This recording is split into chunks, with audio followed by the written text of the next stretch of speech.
hapon na. It is Wednesday. Bukas off ko. So I'm gonna vlog tonight. And yeah, I got a package from ASOS.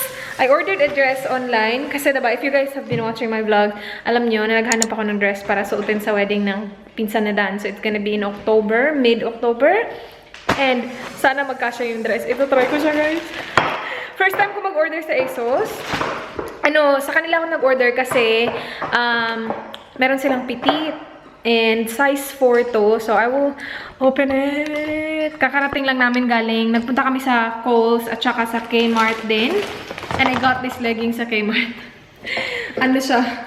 Naka-sale kasi siya. Size 8. So hindi ko siya size, pero ibibigay ko siya kay Mama Lu. And then I got these as well. I have been buying stuff para sa kwarto. So mga pang-design for Valo. I'm gonna open this and oh no. Okay, dito pala. Ano siya? Naka-receive ako ng email na na-deliver na siya. Tapos na-confuse na naman ako kasi meron ako na-receive na package kanina sa sa work. Insert ko yung picture kasi pinicture na ako ni Dan kanina nung papasok ko sa car.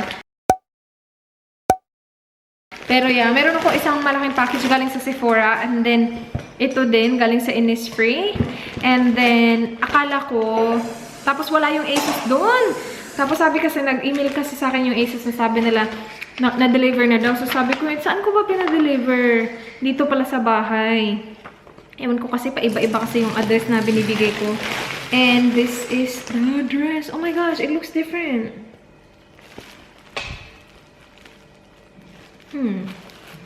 It doesn't, it's not this. You saw the picture?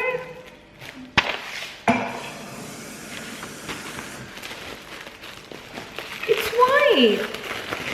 Not pink. Have a look to see the order what you guys. No, it says here, the paper dolls petite floral printed. No, it's not this at all, babe. Oh my gosh, babe, this is not it. That's way too big. This is not it. This is not what I ordered. What size? This is UK size 6, and this is not even what I ordered. What the heck? What website is This it? is making me so pissed. ASOS. They're actually a good website, but they got...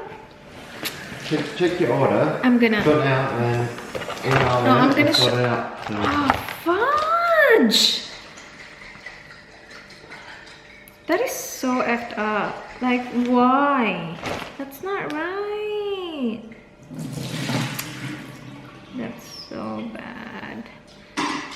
I'll show you the ASOS order. I even showed you, right? You did, but just check your order to see it's right. So, this is what I ordered. That dress? What the heck? Yun yung in-order ko. Off-shoulder na dress. See? Paper dolls, petite, floral, printed, Bordeaux, pencil dress with frill hem. Different? Same. No, same. What's this? But I got this. So I will need to email them. That's... How come...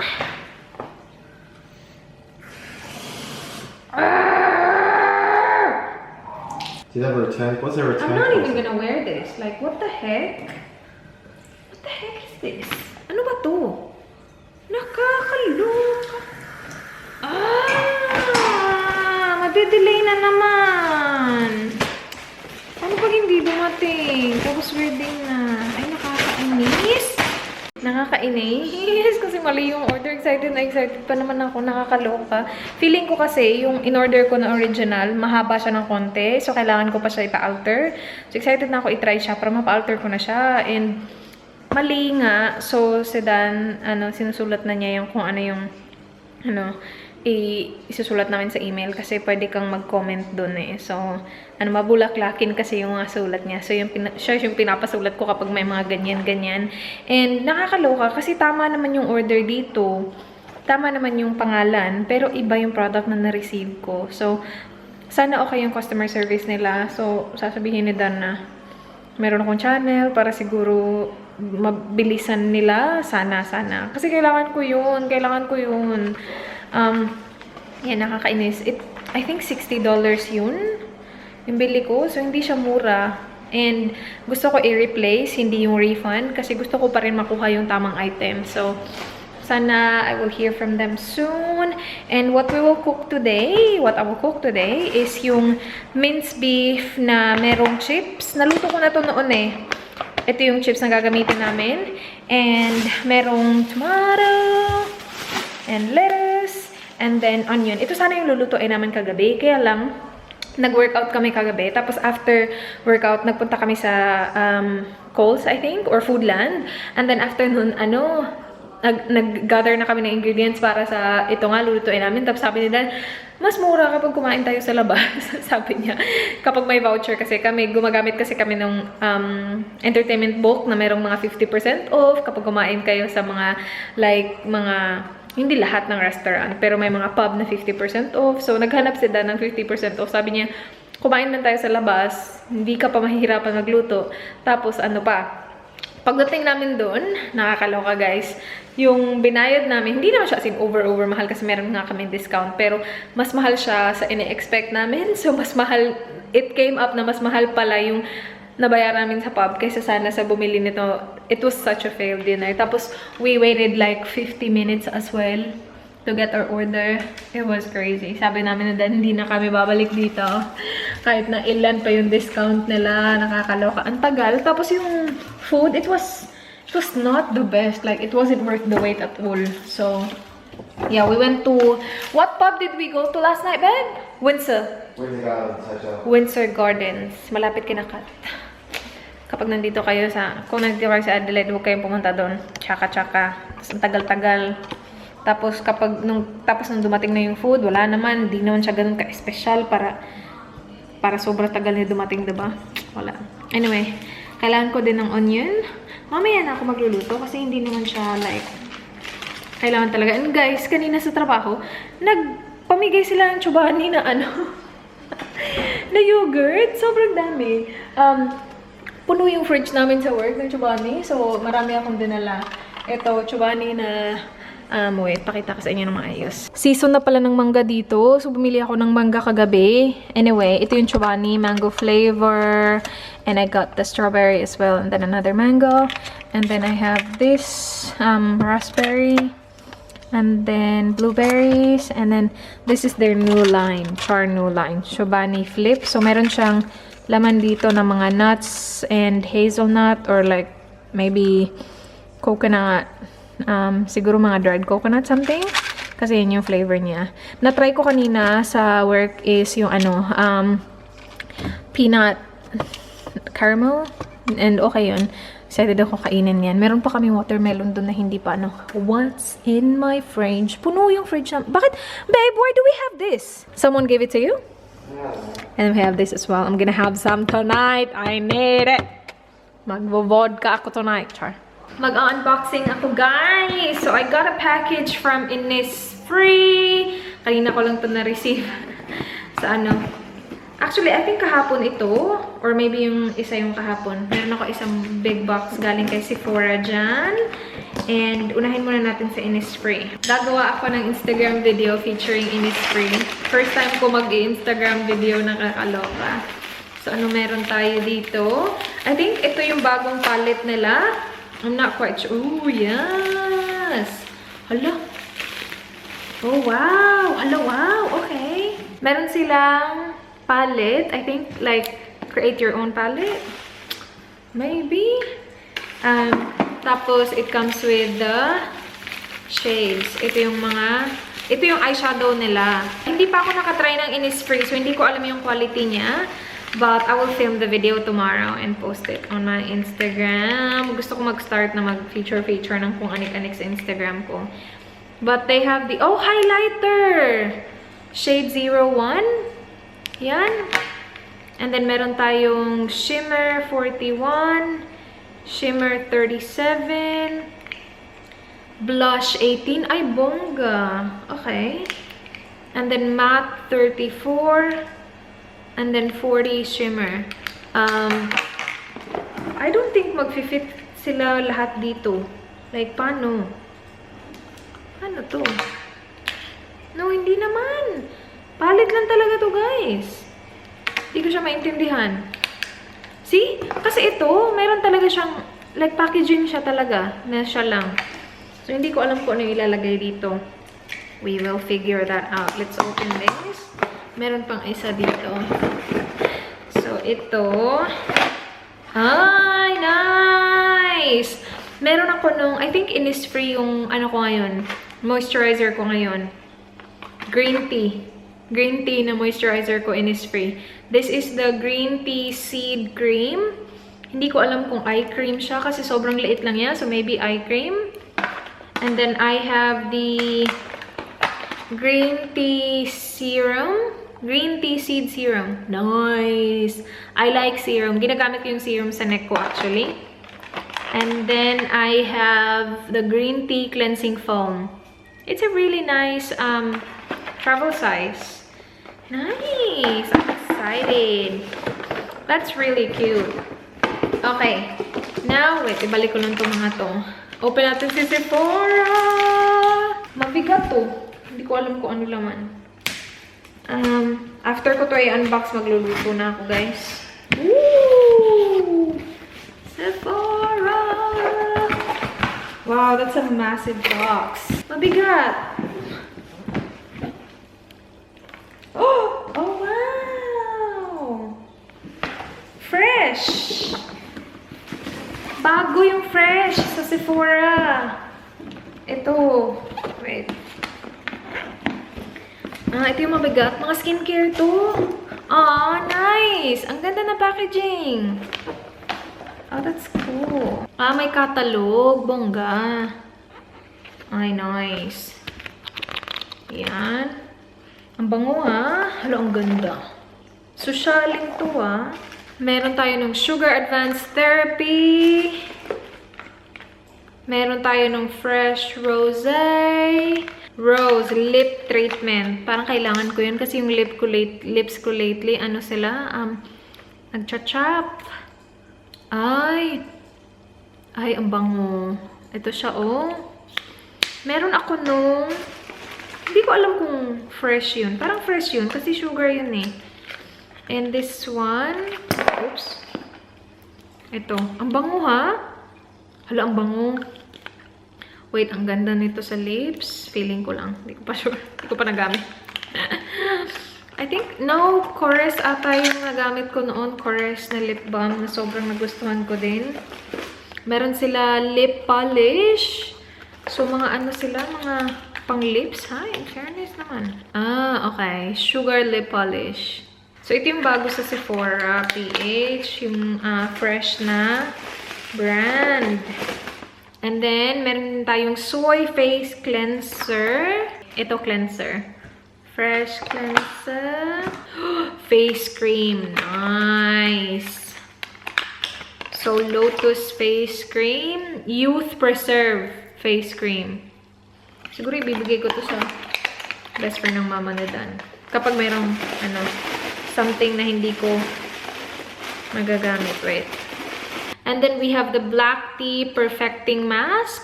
We have the Rose Face Mask. Hala, ang daming mask. I think meron akong 4 na mask. So, ganyan lang siya. I have the Umbreon Clay Mask. And then last one is the Vitamin Nectar Vibrancy Boosting Mask. Ganon. So, yun yung from Fresh. Galing kay Sephora. And meron silang pa-bag. Shop online at sephora.ph. Nice! I like it. Pipicturean ko yan ng bonggang-bongga. Very, ng packaging niya. Very fresh. Very fresh talaga. See, ang ganda ng Actually, magagamit ko tong box na to. Sa ko. Ang ganda ng kulay, oh. Very fresh tingnan. And ang gulo na. Tingnan nyo. Gulo. Hindi pa ako nakabihis. Ang daming ginagawa. Okay, magluluto na tayo, guys. Let's go. Like, all you have to do is, tell them what you're doing. I'm recording you. Just practice it. You're gonna vlog soon, so might as well practice now. Just tell them what I'm doing. She's making dinner for her boyfriend. Okay. Honey. Poor you. What is that? Beef. You should talk, babe. I don't want to talk. You should start practicing. I'm gonna turn this off now. Okay, so yun yung chips. Yung chips na gamit namin is yung Mission Tortilla strips. And then, lalagyan mo siya ng lettuce. And then, maglalagay ka din ng tomato, onion, sour cream, at saka cheese. And yung beef na merong taco seasoning. Saan ba yung taco seasoning namin? Where's the taco seasoning, babe? Where? Taco seasoning? Yeah, where did you put it?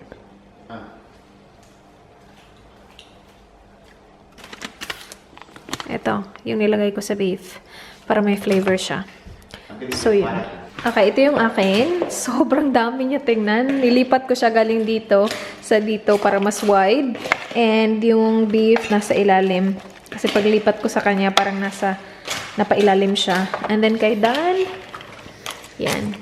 Yum. So, imimix mo lang siya, guys. Lahat ng nasabi kong ingredients kanina, nilagay ko lang dito. And yan na. Kain!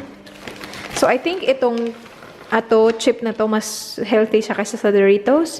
Kasi noon Doritos yung gamit ko lagi. So, ito. Yum, kain. Tapos na kami kumain. Ubus ko, guys. Hindi. Meron siyang konti na tira nilagay ko sa plate ni Dan. Hinahinay kasi si Dan nakahubad. Nakakaloka. Nilagay ko dyan. Pangalawang ano na yan. Nakahubad si Dan. Hindi niyo na siya makikita sa video. Lalo na ngayon na hindi na ganun kalamig. Malamig pa rin. Pero, the weather is getting better. So, he's gonna be naked every night. That's why you will no longer be in my video, babe. Nanood kami ng The Bachelorette. Hindi ko alam kung mapapanood ko to kasi last Bachelorette hindi namin siya pinanood. Nakakatawa si Dan kasi sabi niya, kapag, what did you say one night? That was so funny. He said, if you become a bachelor and I join, you will give me a rose. You said something like that. He was like, if I become a bachelor, you should join, I'll give you a rose. Nakakatawa si Dan, nakakainis. Nakakatawa na nakakainis. He will do the dishes tonight. Tapos aayusin niya din yung mga gulo dyan. And I'm drinking my vodka cruiser na pineapple. First time ko matry yung pineapple. It's actually good. Hindi mo na titaste yung vodka at all. Sobrang konting vodka lang yan dito. Nung sinabi ko nga sa mama niya, proud na proud ako, ininom ko yung vodka na natira natin ng trip namin. Tapos sabi niya, tawang-tawa siya kasi sabi niya, ano ba yan? Pambata na mga drink. Hello, I'm just editing my vlog. Malapit na, i-insert ko na lang yung intro tapos na. And yung visa nga pala, guys, diba na-mention ko sa previous vlog ko na I filmed that. Na-delete ko yung unang clip, yung pinaka-intro niya, and para sa akin yun yung pinaka-importante kasi ni-explain ko kung ano yung video about, and I just have to redo the video. Maybe I'm not gonna... I wasn't very satisfied with the video as well because I was literally like talking about, I don't even know. I don't think if I... Yeah, it did make sense, but hindi siya ganun hindi siya ganun ka-informative para sa akin kasi gusto ko yung visa, like, very informative na mas-share ko talaga yung experience ko. I did share my experience, but yeah, it just wasn't enough. So, maybe, sign siguro na delete ko yung first clip para ulitin ko siya. So, maybe I will try it again tomorrow and I will actually write down because that's what I said in my previous vlog. I will write it down and film it. I didn't end up writing it down and I just went there and vlog and like talk about it, and yeah, it wasn't, I haven't even edited it yet, but like after the video sabi ko na parang meron akong mga hindi nasabi. So, siguro bukas, I'm not sure if I will do it, but yeah, bukas maybe I will like take time to sit down and write it down and pag-isipan muna bago ko siya upload. But yeah, so na-postpone na naman yung visa, pasensya na, but I will do that for sure. Hindi ko alam kung kailan, but I will. And yeah, tapusin ko lang to, and then I will watch La Luna Sangre as well because I haven't watched the Monday and the Tuesday and obviously ngayon, pero I don't think I will be up by the time na magiging up yung episode tonight. But yeah, that's basically it for this vlog. Thank you so much, guys, for watching. Please like, please subscribe. I hope to see you guys on my next one. Do not forget, be good. Bye. Good night. Mwah.